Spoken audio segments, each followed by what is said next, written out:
Dear student, good morning all of you. आज हम आपको जो इंट्रोडक्शन के रूप में कि एक चैनल लाए हैं उसी के बारे में एक विस्तार से फिर हम बात करना शुरू किए हैं कि ये 11 और 12 की इंग्लिश जिसका एग्ज़ाम ठीक आज से 2 महीना बाद होने वाली है, उसको हम घर बैठे 100 में मोर देन 90% मार्क्स कैसे अचीव करें। इसको हम एक इंग्लिश इज फन के रूप में आप लोगों के सामने ला रहा हूँ, जिसमें आपको English grammar, English text book के सारे सिलेबस को संक्षिप्त करके आप सबों के बीच छोटा छोटा वीडियो के रूप में, जिसमें आप बोरियत महसूस ना करें और घर बैठे फ्री ऑफ कॉस्ट में इंग्लिश के ज्ञान को बढ़ाएं और बेहतर मार्क्स लाएं, जिससे कि आपका आने वाला भविष्य काफ़ी उज्जवल हो। छात्रों, एक बात मैं आपको ज़रूर शेयर करना चाहूँगा कि जिस बैकग्राउंड से और रूरल एरिया से मैं बिहार बोर्ड के अपीयरिंग कैंडिडेट के लिए चिंतित हूँ, शायद कोई और नहीं, क्योंकि मैं खुद बिहार बोर्ड का प्रोडक्ट रहा हूँ और मैं अपने इस लोकल एरिया से रिलेटेड छात्र के साथ खास करके इंग्लिश में क्या क्या समस्या होती है इसे बखूबी समझ रहा हूँ और इस समस्या को कितना आसानी से दूर करूँ जिसमें आप बोरियत महसूस या बर्डन फील ना करें। इसके लिए ये मेरा दूसरा प्रयास है। पहला प्रयास में तो मैंने एक मोटिवेशनल वीडियो डाला था, यह मेरा दूसरा प्रयास है जो कि एकेडमिक करियर के नज़र से आपके लिए काफ़ी महत्वपूर्ण है। तो चलते हैं हम अपने सिलेबस की ओर। जैसा कि आप यहाँ देख रहे हैं कि syllabus of 11th and 12th लिखा हुआ है। ये इसलिए लिखा हुआ है कि ग्रामर कॉमन चीज़ होता है और ये दोनों क्लास के लिए कंपलसरी होता है। तो आइए हम देखते हैं कि इंग्लिश में 11th और 12th दोनों के लिए क्या हमें पढ़ना चाहिए और इनमें सबसे ज़्यादा 12 के लिए क्या पढ़ना चाहिए, जिसका कि एग्ज़ाम हम नेक्स्ट 2023 में देने जा रहे हैं। आज हम आप सबों के लिए next annual examination Bihar board 2023 में इंग्लिश की विषय वस्तु पर चर्चा करेंगे। कहने का अर्थ है कि इंग्लिश एक फोबिया जैसा लगता है। हम देहात में जो बिलोंग करते हैं उनको फोबिया लगता है। उस फोबिया को हम घर बैठे कैसे दूर करें, इस पर चर्चा करेंगे। जैसा कि हम जानते हैं कि वर्तमान परीक्षा में 2 टाइप्स का क्वेश्चंस दिया जाता है। विगत 2018 से ऑब्जेक्टिव मोड जब से आया है तो ये 2 टाइप्स में हो गया है। First objective, second subjective. तो सबसे पहले हम ऑब्जेक्टिव पर चर्चा करें कि ये ऑब्जेक्टिव पूछा किस तरह से जाता है। छात्रों, आप जैसा जानते हैं कि कोरोना काल में यह ऑब्जेक्टिव डबल संख्या में, दोगुना संख्या में दिया जा रहा है। आइए हम चर्चा करते हैं कि ऑब्जेक्टिव में 100 प्रश्न में से 60 मार्क्स का प्रश्न ग्रामर से रहता है आपका और 40 मार्क्स का क्वेश्चन इंग्लिश बुक यानी टेक्स्ट बुक से रहता है। तो ग्रामर में जिन जिन लेसन्स से निश्चित रूप से प्रश्न पूछा जाता है वह इस प्रकार है। Number 1 article, number 1 article,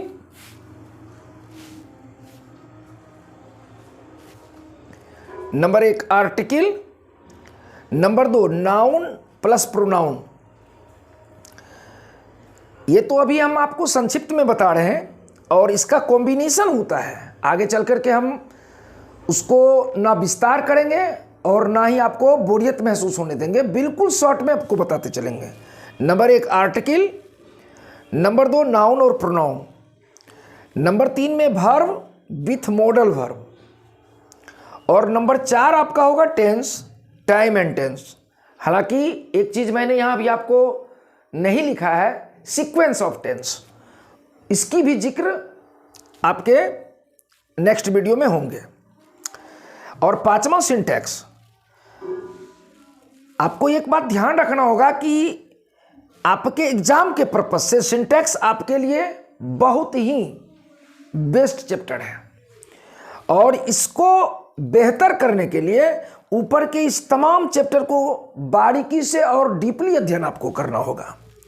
syntax का नया नाम सब्जेक्ट वर्ब एग्रीमेंट है। फिर नेक्स्ट वॉइस, जो कि वर्तमान में आपको 3 से 6 नंबर का प्रश्न पूछा जाता है। नेक्स्ट हम लेसन की चर्चा करें, नरेशन।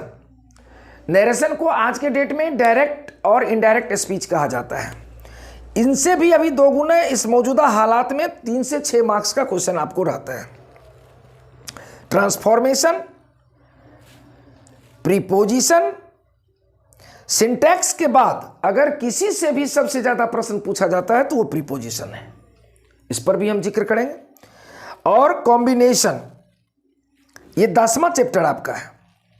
2 से 3 मार्क्स का क्वेश्चन इससे भी रहता है। फिर आपका फ्रेज, एंटोनिम और सैनोनिम, ये एक ऐसा चैप्टर है जिसमें कम मेहनत, ज्यादा ज्ञान और ज्यादा मार्क्स। यानी इसके ढेर सारे स्ट्रक्चर्स नहीं होते हैं, ना कोई रूल्स होता है। इसमें सिर्फ और सिर्फ आईक्यू लेवल और टेक्निकल वर्ड का प्रयोग करना होता है। 11 नंबर के बाद मुझे 12 नंबर पे जाना है। ये यहां देख लें, 12 नंबर में चूज द बेस्ट ऑप्शन। हालांकि इसका दूसरा नाम कॉमन एरर दिया जाता है। चूज द बेस्ट ऑप्शन करके बिहार बोर्ड में कम से कम मौजूदा पैटर्न के आधार पर 10 से 12 क्वेश्चंस आपके होते हैं। और इस चूज द बेस्ट ऑप्शन में ऑल ओवर ग्रामर, जो कि कॉमन एरर में बोला हूं, ऑल ओवर ग्रामर का क्वेश्चंस इसमें पुट कर दिया जाता है। और ये बच्चे आसानी से तभी बना पाएंगे जब इन सारी को गहन अध्ययन वीडियो के माध्यम से कर लेंगे। तो ये मेरा रहा ऑब्जेक्टिव टाइप्स का, ग्रामेटिकल। अब हम इससे आगे, चूंकि 100 नंबर हमें अभी दिया जा रहा है, 50 क्वेश्चन का जवाब देना है, तो 100 नंबर में 30 नंबर सेपरेटली, जिस समय 60 क्वेश्चन होता था तो 30 नंबर हमको ग्रामर देता था, 20 नंबर बुक।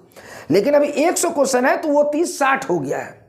तो ये भी हम ग्रामर की चर्चा किए हैं। नेक्स्ट अब हम चर्चा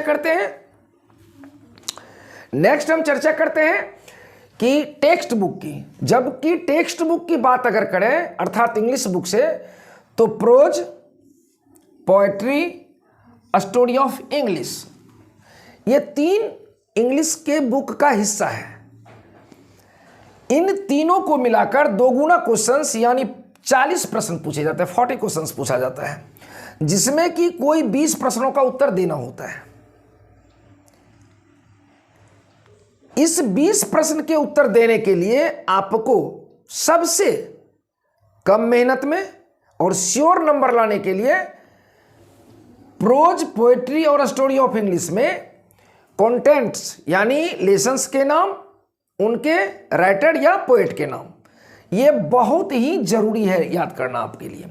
जिसमें कि आप 20 नंबर में यूं कहें 10 मार्क्स का क्वेश्चंस इजीली, आसान से आप सॉल्व कर लेंगे। और जो 10 बचेगा वो रिलेटेड प्रोज, पोएट्री और स्टोरी का होगा, जिसको हम आप मैंने वीडियो के माध्यम से इतना संक्षिप्त है जे मैंने स्टोरी, कहानी के रूप में समझा देंगे कि आप उसे बिना याद किए आराम से डन कर लेंगे। आगे हम लोग बढ़ते हैं सेक्शन बी पर। अभी तक हमने चर्चा किया 100 में 50 नंबर के लिए, और मैं आपको विश्वास दिला सकता हूं कि अगर आप निश्चित रूप से कंसंट्रेट हो करके मेरे वीडियो को सब्सक्राइब करेंगे तो फिर चैनल से जुड़ेंगे, हर एक नया वीडियो आपको मिलेगा, और ज़्यादा से ज़्यादा शेयर करेंगे तो आपके मित्र भी लाभान्वित होंगे। और अगर उसको पूरा एकदम डीपली देखेंगे तो गारंटी है कि इस 50 में आपको 45 प्लस कहीं नहीं जाएगा। आगे हम लोग सेक्शन बी की चर्चा करते हैं। ये भी 50 नंबर का होता है, जिसमें क्या क्या पूछा जाता है उसे हम गौर से देखेंगे। पहला क्वेश्चन है ऐसे 8 मार्क्स का। इसमें जो है ज़्यादातर बच्चे रटने के मूड में आते हैं कि हम इसको रटेंगे और कवर कर लेंगे, जबकि मेरा मानना है कि अगर इस ग्रामर की जितने भी पोर्शन की चर्चा हमने किया, अगर बच्चे इसको बारीकी से अध्ययन कर ले तो ऐसे खुद लिख लेंगे और 8 में 6+ मार्क्स वो गेन करेंगे हर हाल में। दूसरा क्वेश्चन आता है एक्सप्लेन एनीवन फ्रॉम प्रोज, जो कि कंपलसरी क्वेश्चंस है और उसमें 3 या 4 ऑप्शंस होते हैं। कोई एक पंक्ति को रिकॉग्नाइज पहचानना होता है कि यह पंक्ति किस लेसन से ली गई है और फिर उसे एक्सप्लेन करना होता है, जो कि मैं आपको यूं कहे चलते चलते 2 मिनट में आपको सिखा दूंगा, बशर्ते कि आप इसे रेगुलर रूप से जुड़े रहें। फिर आप चलिए एक्सप्लेन एनीवन फ्रॉम पोएट्री, यह भी कंपलसरी क्वेश्चन है और नहीं है, कंपलसरी क्वेश्चन है। यह भी 3 से 4 ऑप्शंस होते हैं। एक पंक्ति पहचानना होता है कि यह पंक्ति किस लेसन से ली गई है और फिर आसानी से आप उसे एक्सप्लेन करेंगे तो 4 मार्क्स आपको यहां भी मिल जाएगा। अब हम बात करें एप्लीकेशन और लेटर, ये अथवा का क्वेश्चन है। अगर मेरा एप्लीकेशन बेहतर है तो हम लेटर की ओर ना लिखने की बात सोचें, लेटर बेहतर है तो एप्लीकेशन, अगर दोनों बेहतर है तो यूं समझिए कि आपका 5 मार्क्स श्योर है। अब दोनों बेहतर कैसे होगा? आपके पास तो टाइम मात्र 60 दिन है, इसमें आपको एंजॉय भी करना है, पढ़ना भी है और भी सब्जेक्ट्स है। बस सिर्फ आप इस चैनल और वीडियो के माध्यम से टेक इट इजी फनी रूप से इसे कवर कर लेंगे। आगे बढ़ते हैं हम लोग क्वेश्चन आंसर की बात करें। पूरे किताब से, पूरे किताब बोले तो प्रोज, पोएट्री और स्टोरी ऑफ इंग्लिश, इन तीनों को मिला करके मात्र आपको क्वेश्चन जो पूछा जाता है वो 10 मार्क्स का, यानी कोई 10 प्रश्न होते हैं और उनमें से 5 बनाना होता है। प्रत्येक क्वेश्चन के लिए 2 मार्क्स होते हैं और एक प्रश्न का उत्तर 40 या 50 शब्दों में देना होता है। इन प्रश्नों का उत्तर बिना याद किए, बिना रटे रटाए, सिर्फ आप कहानी को समझिए और क्वेश्चन का आंसर कलम उठाइए और लिख डालिए, श्योर मार्क्स मिलेगा। आप एग्जाम मैट्रिक का भी दिए होंगे, आपको पता होगा कि इंस्ट्रक्शन में लिखा होता है कि छात्र यथासंभव अपने शब्दों में उत्तर दें। ये अपना शब्द क्या होता है? जब आप आंसर को खुद से लिखते हैं। अगर आप किसी के द्वारा रटाए गए आंसर को लिखते हैं तो वो अपना शब्द नहीं होता है। तो ये इसके लिए आप बिल्कुल बेफिक्र रहें कि इसमें कहीं कोई टेंशन की बात नहीं है। फिर आगे बढ़ते हैं कि question answers about 100 and 120 words, जिसमें कि 6 क्वेश्चंस होते हैं, कोई 3 बनाना होता है और प्रत्येक का मार्क्स 5 होता है, यानी 3 into 5 = 15 मार्क्स। इन 15 मार्क्स में सबसे महत्वपूर्ण बात है, क्या जानते हैं? सबसे महत्वपूर्ण बात है लेसन का नाम और उनके लेखक का नाम। ये जिक्र मैंने पहले भी ऑब्जेक्टिव के लिए किया था। इसमें सबसे महत्वपूर्ण बात है कि इंग्लिश बुक से, यानी टेक्स्ट बुक से, लेसन का नाम और उसके राइटर या पोएट का नाम मुझे कंफर्म याद होना चाहिए, क्योंकि एक क्वेश्चन इससे 5 मार्क्स का श्योर पूछा जाता है। और सबसे लास्ट आपका होता है पैसेज या प्रीसेस। पैसेज हिंदी में गद्यांश बोलते हैं, जिस पर आधारित प्रश्न का उत्तर होता है, और प्रीसेस एक पैसेज दिया होता है जिसको हमको संक्षेपण करना होता है। तो छात्रों, आज इस इंट्रोडक्शन में इतना ही। अगले वीडियो के लिए इसे सब्सक्राइब जरूर करें, बेल आइकन को दबाएं और शेयर ज़्यादा से ज़्यादा करें। Best of luck, thank you.